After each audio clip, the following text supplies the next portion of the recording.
E aí pessoal, tudo bem?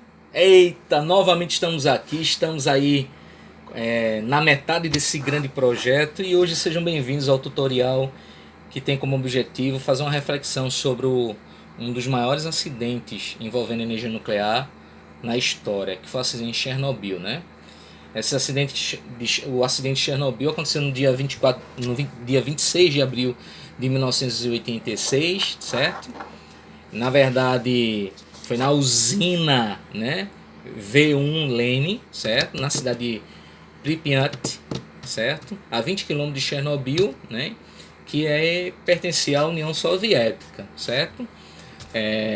Muito se pergunta quais seriam as causas desse acidente, né? Os relatos afirmam que o acidente foi provocado por falha humana, certo? Porque, de acordo com o relatório, o reator 4, os trabalhadores que estavam fazendo a manutenção descumpriu o protocolo de segurança, certo? Do reator 4. E também o relatório aponta que o reator RBMK, né, apresentou um grave erro no seu projeto, né? E esses dois fatores, pelo menos pelo relatório, foram responsáveis por esse grande acidente, né? No teste de segurança houve uma explosão do reator 4, certo? Logo de cara morreu 2 trabalhadores e logo em seguida começou o incêndio. E esse incêndio ele demorou por dias. E graças a esse incêndio, muito material radioativo foi liberado para a atmosfera, né? E aí os ventos que sopraram nessa região terminaram levando esse material radioativo principalmente para a região oeste e leste de Pripyat, né?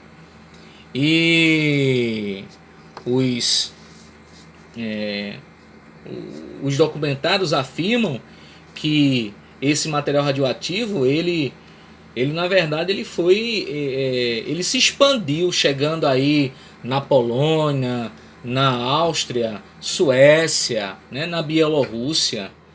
Tanto que os suecos foram os primeiros a alertar sobre esse vazamento em grande escala, certo? Do que ocorreu em Chernobyl. Enfim, vamos focar nas consequências, ok? Eu tenho certeza que outros tutoriais estão explicando, cada um na sua área, um pouco sobre esse acidente. E o meu objetivo é citar alguns impactos ambientais decorrentes dessa tragédia, né? Certo? Aí eu tenho que é importante salientar que depois do acidente, né, a Ucrânia, a Bielorrússia, a,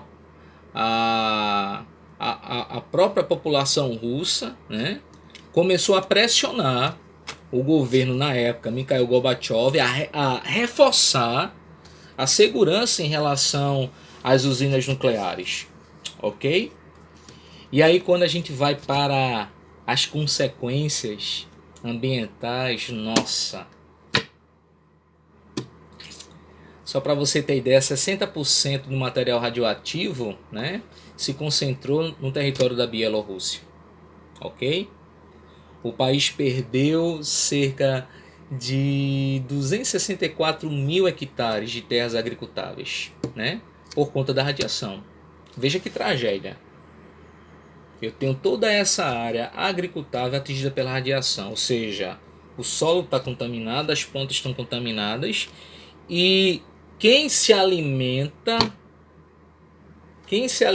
também termina sendo contaminado, ok? Então assim, é como se a região agora não fosse uma ameaça grave para a vida tanto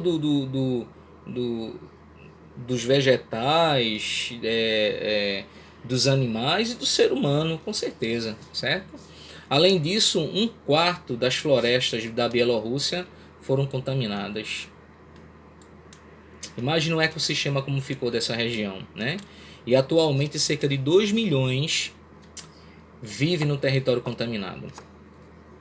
Então as consequências elas são graves e elas trazem prejuízos financeiros, né? Só para você ter ideia, de 1986 a 2016, o prejuízo econômico contabiliza cerca de 235 bilhões de dólares, certo? Prejuízo econômico, porque na verdade o que? As pessoas vão plantar, não vai ter esses produtos, enfim, a estrutura produtiva ela é colocada em risco, né? Só para você ter ideia, o governo aí gastou cerca de 18 bilhões de medidas emergenciais, né, causadas pela disseminação da radioatividade, né? O governo russo, tá? A Ucrânia, ela teve 7% do território afetado, né? E o território propriamente russo, né? Hoje a gente está falando da Rússia, foi em torno de 1,5, né? 1,5, pequeno, mas o grande o grande prejudicado desse vazamento foi sem dúvida a Bielorrússia, né? Interessante que, de acordo com alguns cientistas e técnicos, né, que trabalham com, com esse assunto, afirmam que a região de Chernobyl, para ela voltar a ser habitada de forma segura, ainda vai levar uns 20 mil anos. Tem noção disso? 20 mil anos. Na concepção dele, né? Pripyat, por exemplo, se tornou uma cidade fantasma. Chernobyl, como todo, uma cidade fantasma, né? E aí você tem ainda o dano psicológico, porque essas pessoas, por causa do vazamento, saíram de suas casas e foram para onde? Graças ao vazamento, eu tenho agora famílias sem ter para onde ir. Aí o governo teve que gastar, investir, mas a gente sabe que nem sempre a coisa funciona como, como as coisas estão no papel, né? Então as pessoas sofreram muitos danos psicológicos, né? Ok? Perderam tudo, sua propriedade, tudo. Na verdade, algumas existem, mas você não pode usufruir da sua propriedade, né? Outro problema grave, consequência do vazamento, foi exatamente um dos grandes medos da humanidade, que é o câncer, né? Falo isso porque meu pai foi acometido de um tipo de câncer. Então, só para você ter ideia, levando em consideração a população da Ucrânia e Bielorrússia, cerca de 6 mil crianças em 2005 desenvolveram algum tipo de câncer. E adultos também, viu? Boa parte do câncer é o câncer da tireoide e a leucemia. Alguns desenvolveram, algumas crianças já nasceram com leucemia. Eu não posso postar isso aqui, mas para quem tem interesse, eu falando sobre direito ambiental e a energia nuclear, eu às vezes apresento algumas imagens de tumores, de pessoas que foram atingidas pela radiação, e as cenas realmente são chocantes, né? E aí você pode perguntar, e aí Marcondes, ninguém foi responsabilizado? Foi, pelo menos teoricamente foi, certo? Foi apontado três pessoas, né? O Viktor Bryaklanov, certo? O Anatoly Diatrov e Nikolai Fomin, né? Os nomes não faz tanta diferença, mas é bom citar, certo? Mas só que eles não cumpriram essa quantidade de anos, né? Cumpriram aproximadamente 5 anos e foram anistiados, né? Coisas interessantes, o Dyatlov ele morreu em 94, acometido de câncer, e o Nikolai Fomin ele teve um surto mental, endoidou, o cara enlouqueceu, não sei porquê, talvez o sentimento de culpa ou foi pressionado, enfim. Então assim, houve pessoas responsabilizadas, houve sim, mas a gente tem que pensar direitinho que esse tipo de energia é uma energia que os danos elas são um dano irreparável. entende?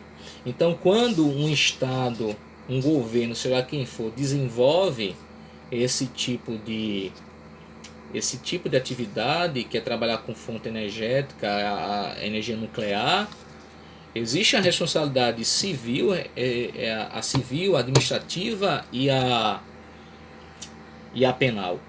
Trabalhar com energia nuclear é extremamente perigosa, tanto que na Constituição brasileira ela diz que para legislar a respeito da temática só a União pode legislar, porque se trata de segurança e soberania também, segurança nacional. Então é algo extremamente grave. E aqui fica a reflexão para vocês, se vocês concordam que é uma fonte de energia extremamente necessária, se ela pode ser substituída por outro tipo de fonte energética, né? Mas de qualquer forma, independente da tua opinião, a gente sabe que essa atividade exige grande responsabilidade. E aí fica a dica para vocês, né? Que a gente possa pensar, refletir e aprender com os erros do passado e não cometer os mesmos erros, né? Ok? Um abraço para vocês e a gente se encontra no próximo tutorial, ok?